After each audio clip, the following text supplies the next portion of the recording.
Welcome to the More Perfect Union, a podcast about the joy we get from American politics, or as we like to call it, real debate without the hate. Hi there, I'm DJ McGuire, and I'm your American Tory from Suffolk, Virginia.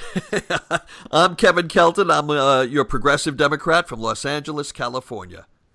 I'm Molly Malloy Cooper. I'm your free market conservative from Columbus, Ohio. And I'm Greg Matuzek, your liberal Democrat from Cincinnati, Ohio. And I'm Helena Henry, your evangelical conservative from Colleyville, Texas.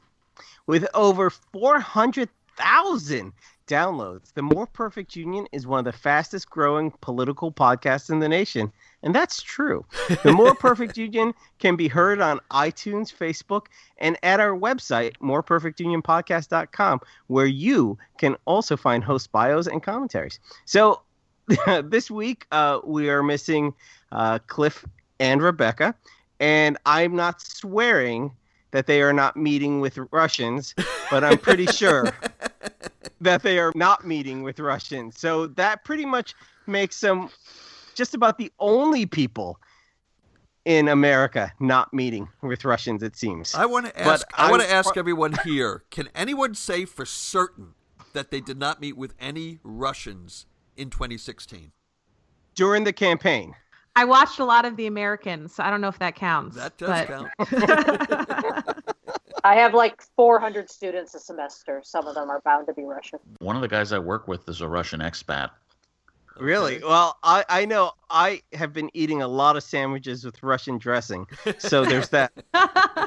But one person who completely forgot, and I'm going to use his full name, is Attorney General Jefferson Beauregard Julius and Ethel Rosenberg Sessions. I did see that in Wikipedia. Yes, I think it's important to use his full name. He did not have a good week when it came to forgetting that he actually met with the Russians twice, and one of them I think is forgivable. But the other part was he lied about it, and let's talk about that. So I think that's where he gets tripped up.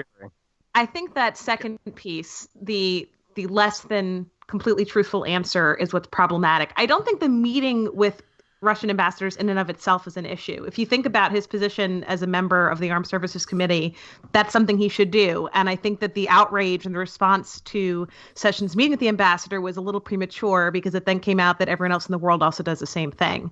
But I think it's the testimony that's problematic. Well, wait a second. I want to ask you about that.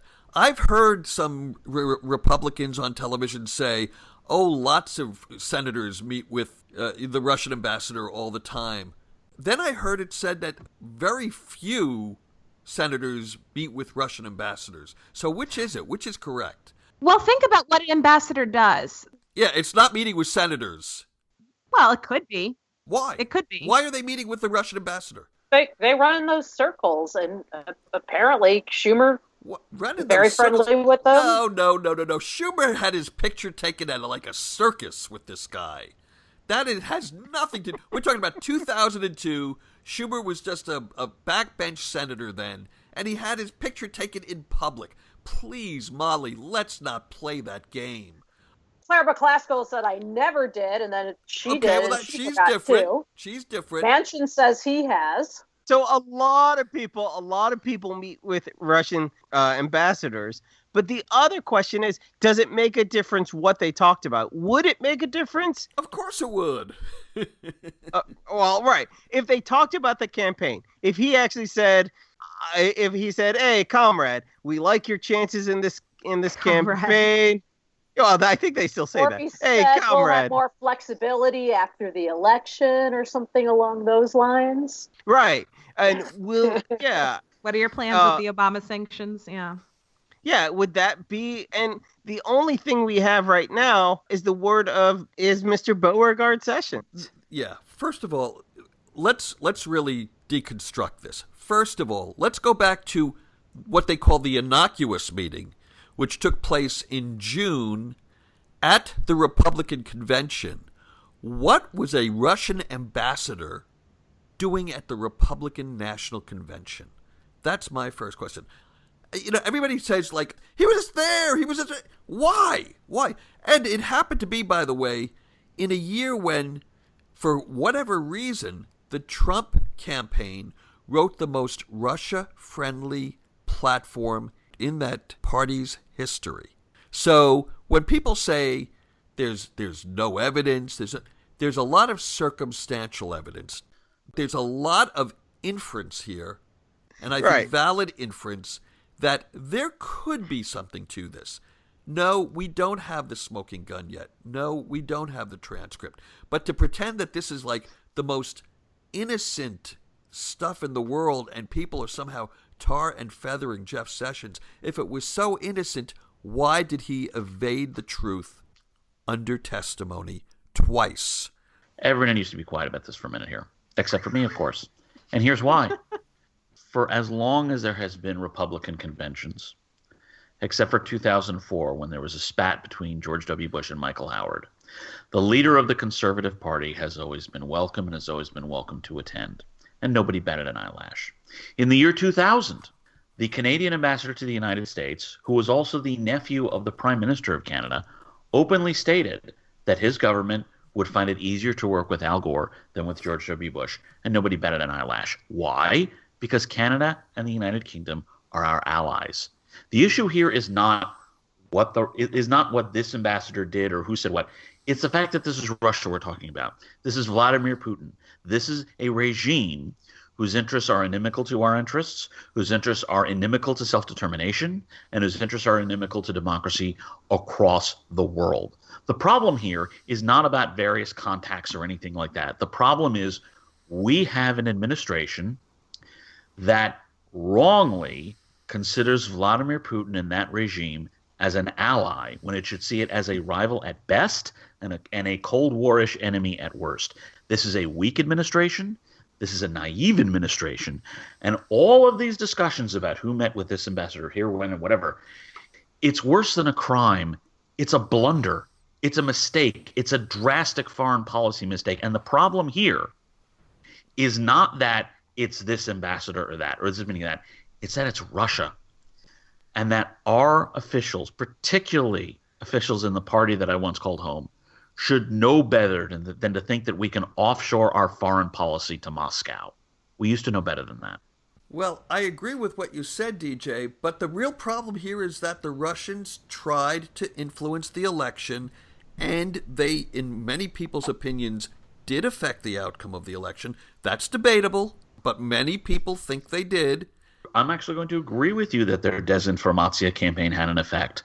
But the desinformatia campaign is the symptom of the larger problem, in that it is the Russians, and that it is the Putinist regime. If Great Britain tried to influence the American election, and by the way, British government officials and British subjects have tried to influence American elections before, nobody would care. They're our allies. They're entitled to their opinions, and we can tell them to saw off. This is a hostile regime, and that is the problem. Yes, and we're not talking about influencing the election by saying we think this candidate would make a better president or we think our interests are more aligned with this party. They did it by hacking illegally into people's and to the DNC's emails and then illegally leaking them. This was not trying to influence the way, let's say, Netanyahu did by coming to the United States and making a speech in front of Congress against the Iran treaty. That's a different kind of trying to influence. What they did was a one-sided, illegal changing of the election playing field to tilt it towards one candidate. If you think it's only about the email, if you think all they did was only about the emails, then you're as naive as they are. It was much deeper and much broader than just the emails. I agree. My point is this. Do not, if you want to focus on legal stuff, I guess I'm okay with that, but don't do it to the exclusion of everything else that is wrong here. Vladimir Putin is on the move, and that should be a problem, even if Trump's people are as pure as the driven snow, which they're probably not. No, you're right. These are two different issues. I think the interesting question here is what this is doing to the Republican Party. If you look at Mitt Romney a couple of years ago, he was considered to be an outlier because he's had such an aggressive stance about Russia. And now the party doesn't know what to do with themselves because the administration has embraced it. And I think that the party may get to a place where they have to commit to this narrative that Vladimir is our friend, or they've got to revolt against the administration. Yeah, when Lindsey Graham right now is the one Republican senator that I'm like, wow, I think he makes a lot of sense when and he's McCain, calling. And McCain, right. Well, we'll get to the town halls in just a bit, but yeah, when these are the guys that, as a liberal Democrat, I'm going, wow, I can really see us working with those guys. What has the Republican Party done? I mean, where have they gone to? But one more question about this. What about the lying? Can we chalk it up again? to... The context. He was clearly being asked about his role as a surrogate by Al Franken right before that. No, that's 100% wrong, Molly. Go back and look at the transcript. He was being asked. I watched the video. No, I can almost quote it because I've had this discussion about 8 times this week. He was asked by Al Franken. Al Franken said there have been allegations that some people in the campaign had contact with the Russians. If this is true, what will you do? Meaning, what will you do as Attorney General? He wasn't asked, did you have any? That wasn't even the question. He was asking him, what will you do if it's found out that other people had these contacts? And Sessions, being the lousy lawyer that he is, mixed up what the question was and volunteered a lie when there was none called for. All right. Just to clarify, and then I really want to hear what Molly has to say.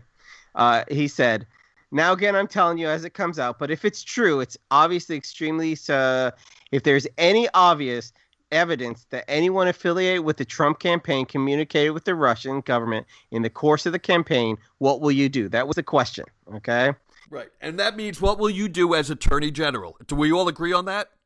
Yes. That was right. And then so Sessions' exact quote was, Senator Franklin, I'm not aware of any of those activities. I have been called a surrogate at a time or two, and I did not have communications with the Russians, and I'm unable to comment on it. So do you see my point, Molly? He was not asked, did you have any contacts? He was asked, if it comes out that others in the campaign did, what will you do? Do you agree, Molly?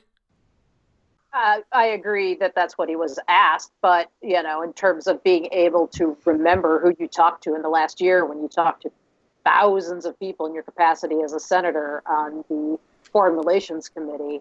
I'm sure that when they briefed him for his confirmation hearing, this never came up.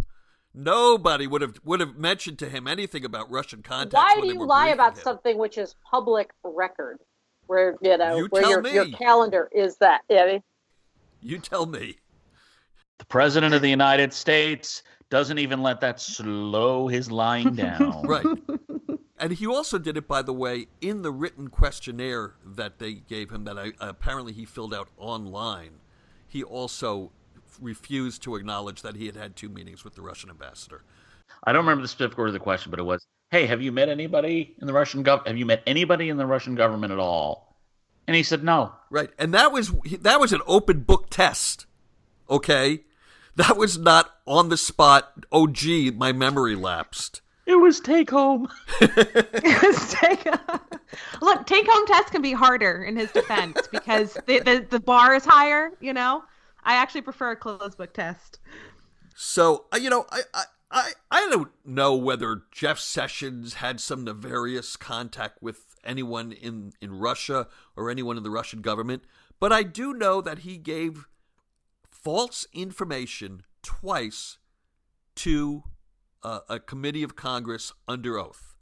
And that, to me, is very suspicious. Yeah, look, so we have individuals in this administration and associated with the administration who are doing things that are questionable, at least, perhaps far beyond the line of questionable. And it puts people like Paul Ryan, like Molly, like me in the position where we're trying to defend something that is really not defensible. And I think that... Then don't do it! And I agree with that. And I think that the notion that in order for there to be debate, we have to legitimize both sides, I think just isn't true, right? If there are things that are objectively wrong, they should be called wrong and they should be considered wrong, and that's fine. That being said, I do think that there is an understandable tendency to, I don't want to say overreact because we don't know the scope yet of the Russia connection, but to find fire everywhere where there may or may not even be a match. Yeah, I would have to agree with that. And you know, as much as I'm upset about this, and even I'm calling out a lie on this, I'm not a lawyer, obviously. I'm barely a dad. You know, I keep reading, and even in my New York Times, they're saying it wasn't perjury. I will note, like, one thing without getting too deep in the weeds here. When different publications are talking about whether or not Jeff Sessions committed perjury, it's not because it was or wasn't a lie. They're talking about the intent. He has to have willfully told a lie with the intent of deceiving people. So to the extent that a publication is saying it wasn't perjury, they're more saying we can't look inside his mind and know exactly what he meant. They're not saying the statement wasn't true. And Kevin, if you were actually going to try to look into Jeff Sessions' mind, you go into that journey on your own. I am not following you into that mess. Yeah, I agree. So, but looking into, speaking of looking into minds, let's take a look into the President of the United States' mind at about 6:30 in the morning Eastern time when he went on a tweet rant, or whatever we call it, a tweet storm, talking about how the former President of the United States, in his opinion, wiretapped him. What's the latest on this story that seems to change every hour? Well, there's finally a sixth season of The Wire. I've waited maybe over 10 years for it. I have to say, I started watching The Wire really late, like 7 years after it was on. And, you know, I'm thrilled. Season 5 didn't end on a great note for me. I was disappointed with season 5 also. That was disappointing. Yes, exactly. So here's an opportunity. What's the guy's name? David something? I can't recall. Yeah, Here's David's opportunity to end on a high note. So Donald Trump tweeted that President Obama had tapped his phones. There's no evidence yet that this is something that actually happened.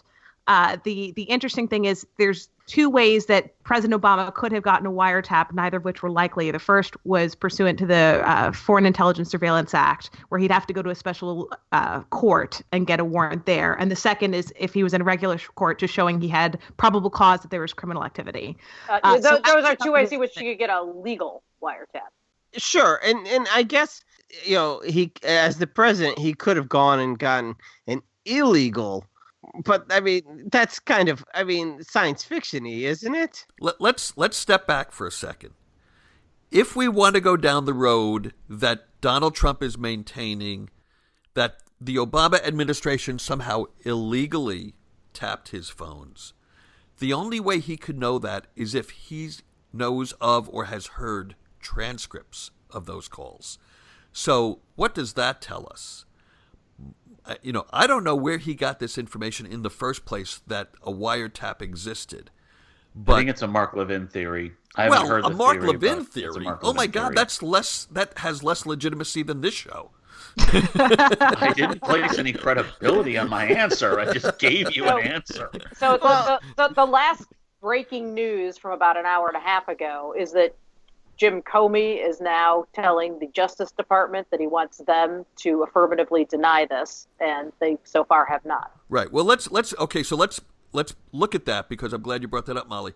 To my understanding, the reason for that is what Helena just outlined, how the quote-unquote Obama administration could have legally wiretapped someone's phones. The Obama White House doesn't do that. It starts at the FBI. They are the only ones that can get a FISA court ruling to do the Department of Justice to do domestic surveillance. Okay, so if that happened, it still was removed from the Obama White House. Yes, Comey worked for Obama, And by the way, we still don't know because he says they did not do it. And, at this point, I kind of take Comey at his word, although there's a possibility that he's lying or wrong. There's a possibility that he's lying or mistaken. Or just misremembers. Or misremembering. That's my new legal term of the day. I'm sorry, I don't remember speeding, officer. It's I misremember that. I'm going to be using that all the time. But I agree that if it is proven that the Obama administration did put a wiretap on people in the Trump campaign, that would be a very serious allegation and one that would trouble me greatly. But stepping back again to look at the 10,000-foot, view of this story, if the President of the United States has some information that this is happening, why is he revealing it in a Twitter storm in the early hours of a Sunday morning? Why isn't he passing that information on to his Justice Department? It's his way. Well, his way sucks. Yes, agreed.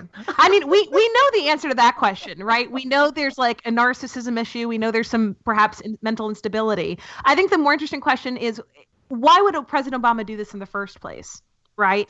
What? He didn't. Right. That's my point. That's my point. But it comes down to how many times can we listen to, the 30 million or the 3 million illegals that voted illegally.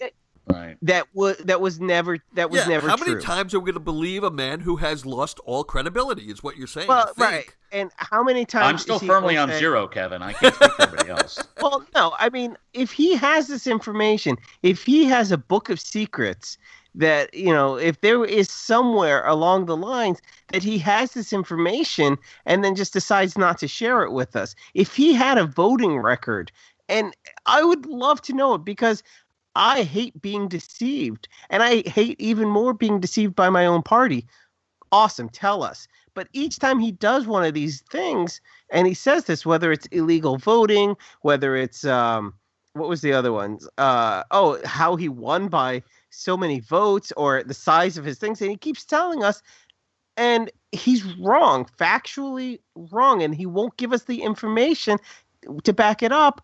I'm like, how many times is he going to tell us the sky is falling, or cry wolf? That's the better one. How many times is he going to cry wolf before we stop ignoring the President of the United States? I'm not even so much concerned anymore that he's wrong. I expect that he's wrong, and don't look to him for truth anymore. Not that I ever did. But there's no but there. The President of the United States has no credibility in his country and in the world. There's no but the but after is that. the but. It could be a but or an and.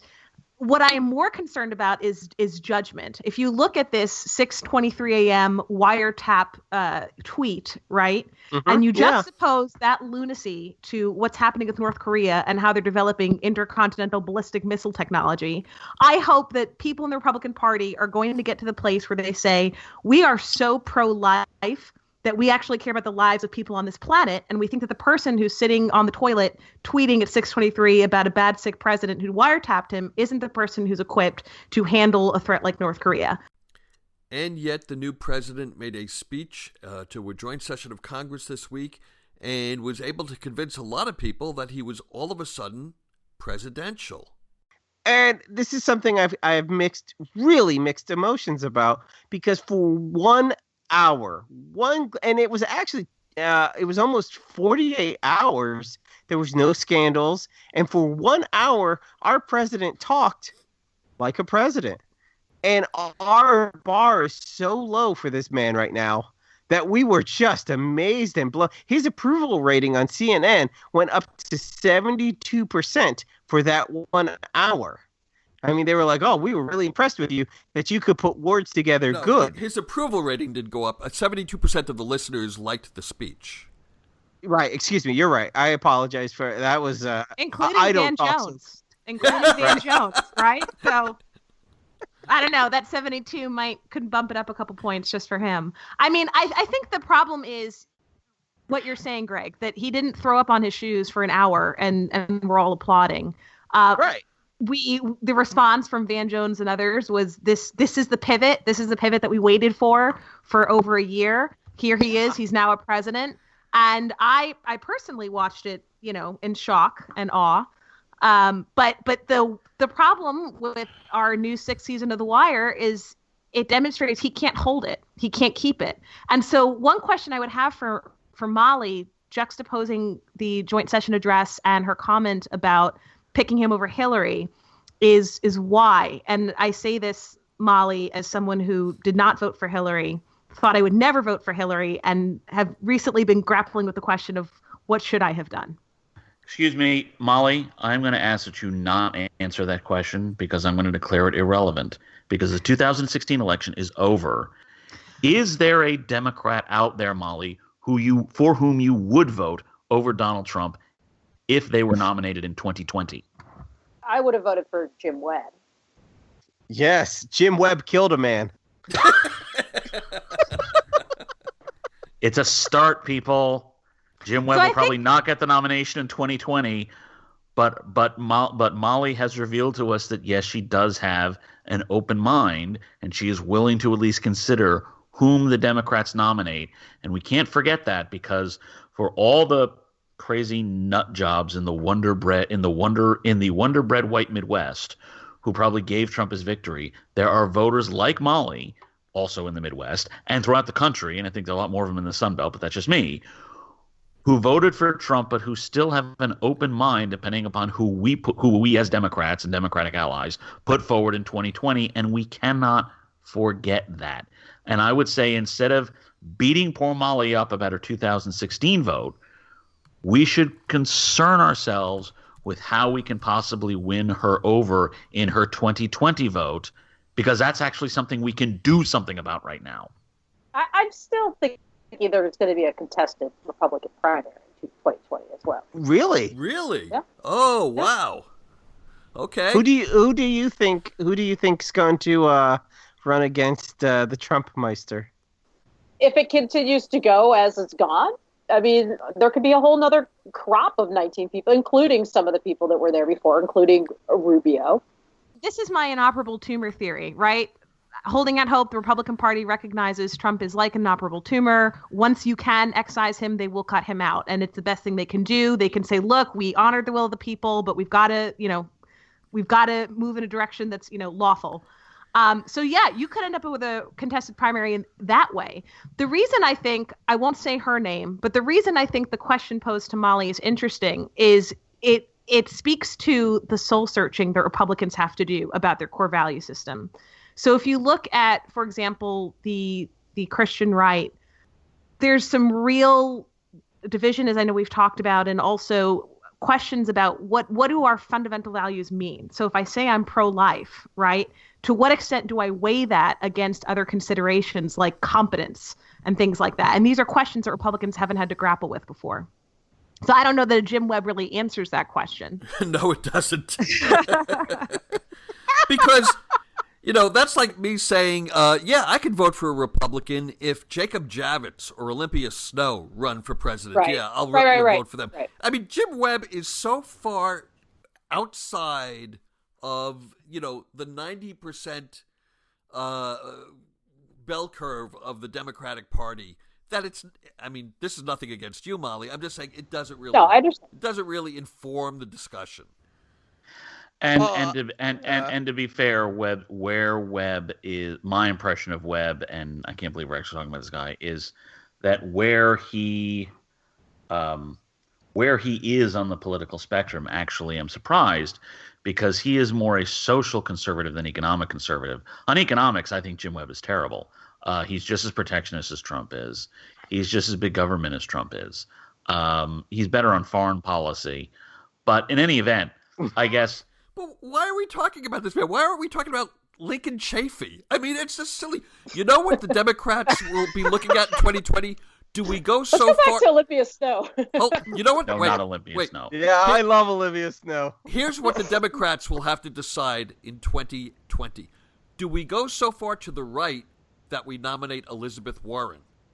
Because that's really your bell curve. No, then we can give up on 2020. It's done. Well, yeah, that's because your opinion. No, that's your opinion. It's done. It's done. It's over. No, I am telling you, if Elizabeth Warren is the most moderate option the Democrats have, hell, I'll run for the Democratic Party nomination just to provide an alternative within the party. Well, I think and the scary thing is, against Elizabeth Warren, I could do fairly shockingly well. But no, if it's Warren or leftward, we have already lost.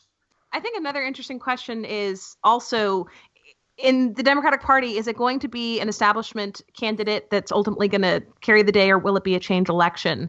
And we saw this division with Keith Ellison and Tom Perez for DNC chair.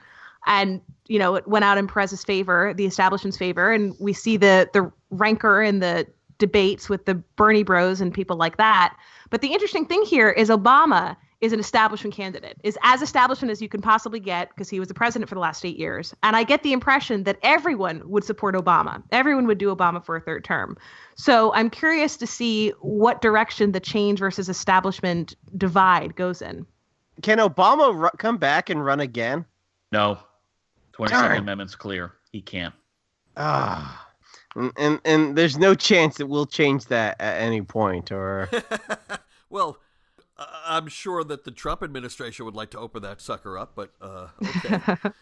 And then looking... if we keep nominating Elizabeth Warren, they'll definitely want to revisit the 22nd Amendment.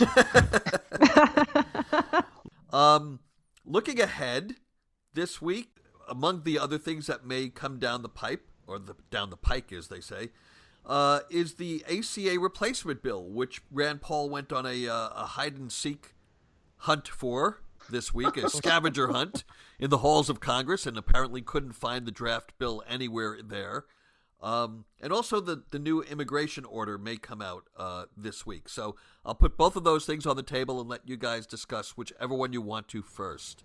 Did anyone watch the Rand Paul scavenger hunt? With the copy machine? And Yeah. And it was awesome.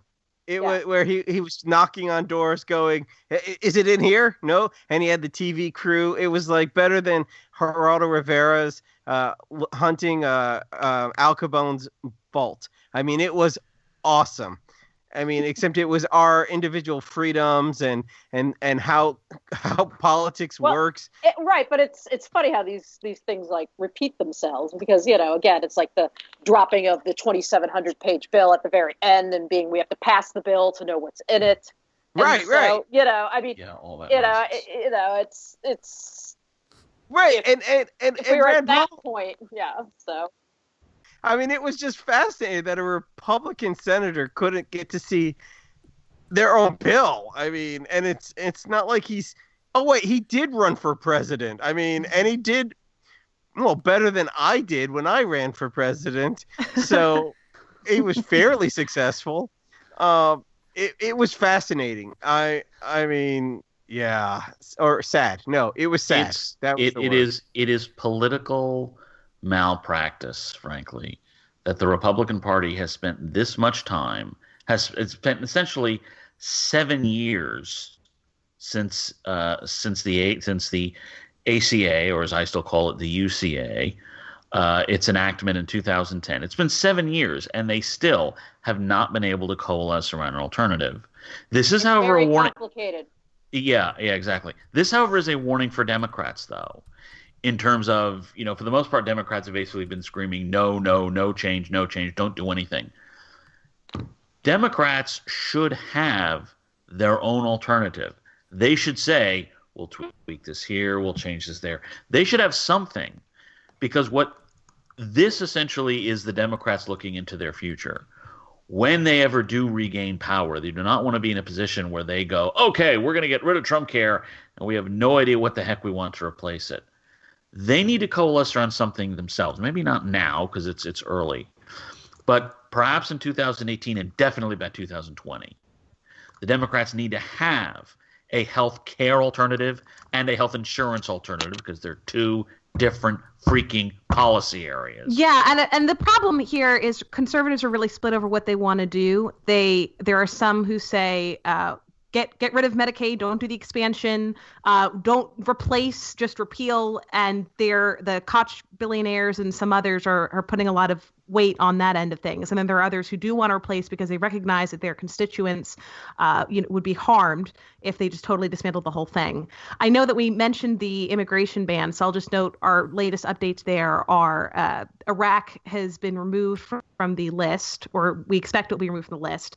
Legal permanent residents and those with green cards will not be affected, and it seems Syrian refugees will not be affected, but we'll have to see when the actual ban comes down. They're saying Monday, but right? Who knows? Who knows? Who knows? Well, we'll put Rand Paul on it to find it. He'll find it in a month or two. But I do want to go back to something DJ said real quick. The looking forward and getting ready for 2020 have a better shot. I mean, what the Democrats I think should do, that they say that the ACA has problems that needs to be fixed. I mean, why not come up with a clear plan? Like, this is like a uniform, policy platform, and this is how we would fix it or what we recommend. I mean, to better, attract voters, now proactively. It's a good idea. And with that, I think that we have covered the last week in politics. My mom's going to be very upset that Rebecca is not on this week. I'll just say, I'm sorry, Mom. We all miss Rebecca. We all miss Cliff. And we all will miss you until you hear from us again next week. So thank you for listening. Please follow us on Twitter at MPU Podcast and on our Facebook page, facebook.com/More Perfect Union Podcast, and share our link on your Facebook timeline so your friends can discover us as well. And also, if you would like to join in our political debate between shows, join us in our Facebook group, Open Fire Politics. We're all there and we'd love to see you too. So until next time, Greg, any last thoughts? Yeah, Rebecca, if you are, I'm not saying you with the Russians, but if you are, I want one of those big fuzzy hats. That's all. I'm not saying you are, but Why if are you we are. Cliff is not hot? Why are we just singling out Rebecca? No, I'm not saying that she's a communist, but